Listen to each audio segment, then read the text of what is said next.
318 লাখ টাকা ওনার অ্যাকাউন্টে এখন আছে। উনি এমপিও হিসাবে শুরু করছিলেন 6 লাখ টাকা দিয়া। তো এমপি হওয়া কি মাল বানানোর কাম?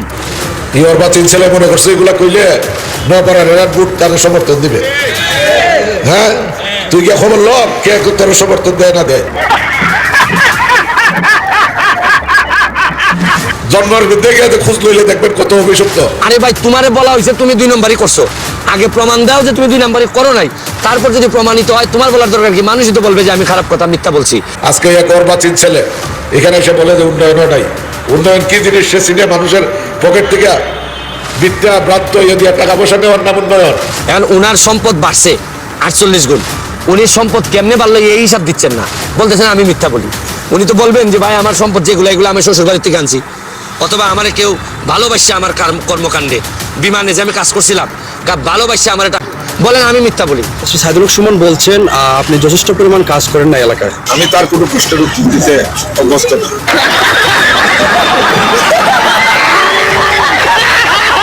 শুনেন, যেসব কথাগুলাতে শরীরে জ্বালা ধরে এইসব কথাগুলা মানুষ বাঁচার জন্য বলে যে এটা মিথ্যা কথা, সত্য নয়। আর আমি এই টাইপের মানুষও না।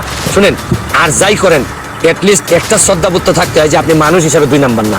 প্রতিযোগিতা আপনার সাথে থাকতেই পারে, কিন্তু যেদিন থেকে দেখছি উনি 48 গুণ জমা বাইরা 318 লাখ টাকা ওনার অ্যাকাউন্টে এখন আছে। উনি এমপিও হিসাবে শুরু করছিলেন 6 লাখ টাকা দিয়া। তো এমপি হওয়া কি মাল বানানোর কাম?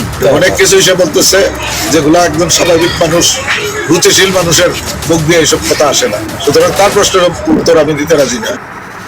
अरे कहना क्या चाहते हो? মিথ্যা আমি বলছি না, আমি সত্য উদ্ঘাটন করে দিচ্ছি। এমপি হচ্ছে কি আপনি মাল কামানোর সুযোগ পাইলেও কামাবেন না। আমি কি কম পাইছি জীবনে মাল কামানোর সুযোগ? কিন্তু আমি আমার এলাকায় সব খরচ করে দিছি। আর আপনারা এইগুলা ধরেন, আপনারা সাংবাদিক যারা, তারাও এইসব কথা বলেন।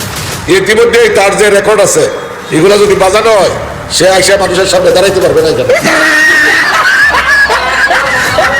দুর্নীতির টাকা, এই টাকা দিয়ে লড়াচড়া করলে পোস্টার ছাপাই নিলে এই এমপি হওয়া যাবে না। কারণ এমপি হওয়া কি মাল বানানোর জায়গা নাকি? এটা 5.5 লক্ষ 8 লক্ষ মানুষ না খেয়ে থাকলে এটার দায় আপনাকে নিতে হবে। যোগ্যতা অর্জন করতে হবে, কথাবার্তা শিখতে হবে।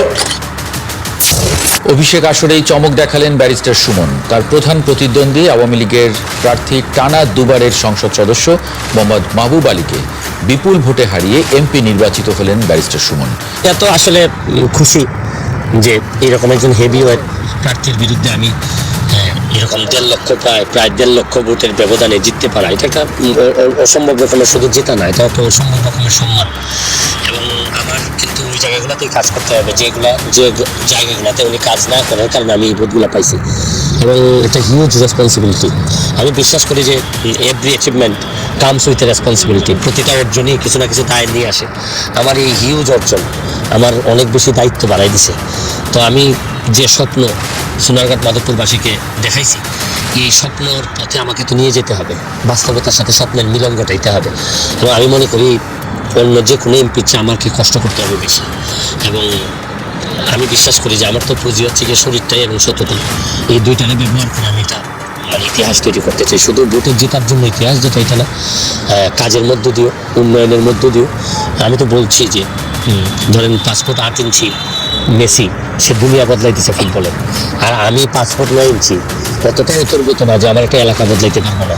আমি চেষ্টা করবো যে আমার নিজের এলাকাটা অন্তত এটা বঙ্গবন্ধু সোনার বাংলার যে মডেল, যেটা বারবার বলা হয়, এই মডেলটা আমি জননেত্রী শেখ হাসিনাকে উপহার দিতে চাই। হ্যালো বন্ধুরা, আপনারা তো দেখতেই পেলেন মাহবুব আলী ব্যারিস্টার সুমনের কাছে কীভাবে বাস খেলেন। অবশেষে ব্যারিস্টার সুমনের কাছে আত্মসমর্পণ করলেন মাহবুব।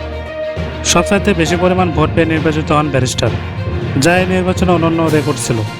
ভোটে হেরে নিজেকে ছোট হিসেবে গণ্য করলেন মাহবুব। প্রিয় দর্শক, ভিডিও ভালো লাগলে লাইক, সাবস্ক্রাইব করতে একদম ভুলবেন না।